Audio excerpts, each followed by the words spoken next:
Halo teman-teman, Assalamualaikum warahmatullahi wabarakatuh. Perkenalkan, nama saya Ali Muhammad. Saya adalah salah satu mahasiswa calon guru yang berasal dari LPTK Nusa Cendana Kupang. Nah, dalam kesempatan kali ini saya akan memaparkan hasil dari pengumpulan data saya untuk memenuhi tugas ujian tengah semester mata kuliah perencanaan kurikulum. Untuk itu, mari kita langsung ke materi berikut ini. Oke, baik teman-teman, kita masuk ke dalam materinya. Yang pertama adalah pembelajaran berpusat pada murid dan pengembangan kurikulum PJOK. Mari kita masuk ke yang pertama, konsep pembelajaran berpusat pada murid, yaitu terbagi menjadi 4. Yang pertama adalah subjek aktif, di mana murid bukan objek pasif melainkan subjek yang aktif. Jadi mereka itu terlibat dalam pembelajaran. Mereka tidak hanya mendengar satu arah dari guru saja. Yang berikutnya adalah agensi murid, di mana murid memiliki pilihan dan suara. Nah, dalam hal ini, murid bebas atau murid dapat meminta bagaimana cara mereka bisa memahami materi yang diberikan oleh guru. Terus yang ketiga adalah kebutuhan personal, di mana latihan dan aktivitas disesuaikan dengan kondisi fisik, minat, dan kemampuan masing-masing siswa.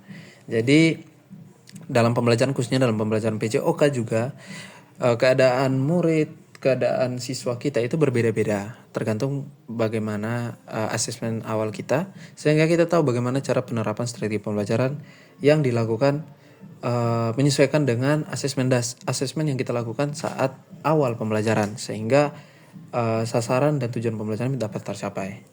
Terus yang terakhir adalah kemandirian, di mana pengembangan kesadaran dan tanggung jawab pribadi terhadap kesehatan serta kebugaran jasmani secara mandiri. Jadi selain kita mengajar mereka tentang bagaimana cara melakukan kegiatan olahraga, kita juga harus menumbuhkan kesadaran mereka dan rasa tanggung jawab mereka terhadap kesehatan pada diri mereka sendiri.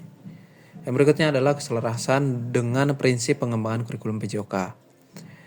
Yang pertama adalah relevansi. Nah, relevansi di sini secara garis besar adalah setiap materi yang diberikan harus memiliki kesinambungan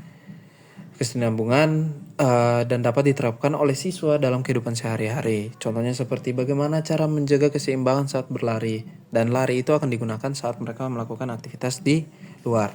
Yang berikutnya adalah latihan fisik atau fleksibilitas, yaitu latihan fisik dapat dilakukan di berbagai lokasi. Jadi menumbuhkan dan melakukan kegiatan fisik itu tidak monoton terhadap kekurangan yang alami, seperti tidak ada lapangan, tidak ada alat, tapi kegiatan fisik itu bisa dilakukan di mana saja. Yang berikutnya adalah kontinuitas, yaitu pengembangan materi dilakukan secara berkesinambungan. Nah, ini seperti yang saya bilang tadi bahwa materi itu harus berkesinambungan. Setiap pertemuannya harus punya benang merah dalam setiap materinya. Yang berikutnya adalah prinsip kurikulum PJOK.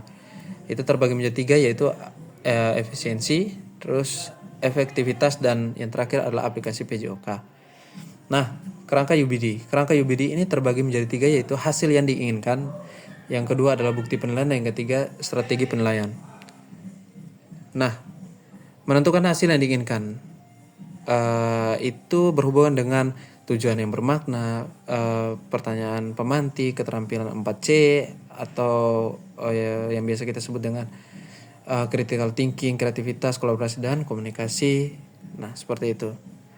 Terus tahap yang kedua adalah bukti penilaian. Bukti penilaian ini berhubungan dengan bagaimana cara kita menilai siswa dan kriteria-kriteria apa dan apa yang digunakan untuk menilai atau instrumen penilaiannya. Terus yang berikutnya adalah kerangka Pareto, atau terbagi menjadi why, hope, explore, dan rethink. Yang berikutnya adalah ringkasan kesimpulan, di mana pembelajaran berpusat pada murid, yaitu meningkatkan agensi dan kemandirian murid melalui pendekatan yang menetapkan murid sebagai subjek aktif dengan suara dan pilihan dalam proses pembelajaran. Terus yang kedua adalah prinsip kurikulum PJOK, memastikan relevansi, fleksibilitas, kontinuitas, efisiensi, dan efektivitas pembelajaran PJOK sesuai kebutuhan dan kondisi. Yang berikutnya adalah kerangka UBD. Teman-teman bisa lihat di sini adalah kerangka perencanaan terbalik UBD atau strategi WHERETO, memaksimalkan hasil belajar bermakna dan pengalaman belajar yang terstruktur. teman-teman bisa lihat di sini, ini adalah map mapping yang saya buat agar materi-materi inti bisa teman-teman lihat dan bisa teman-teman pelajari keywordnya.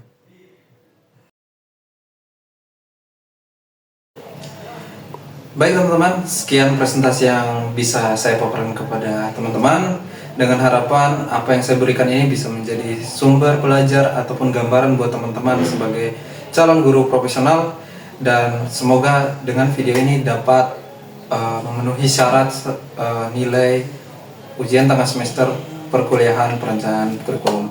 Untuk itu, apabila ada kesalahan dalam pengucapan atau tingkah laku, saya mohon maaf.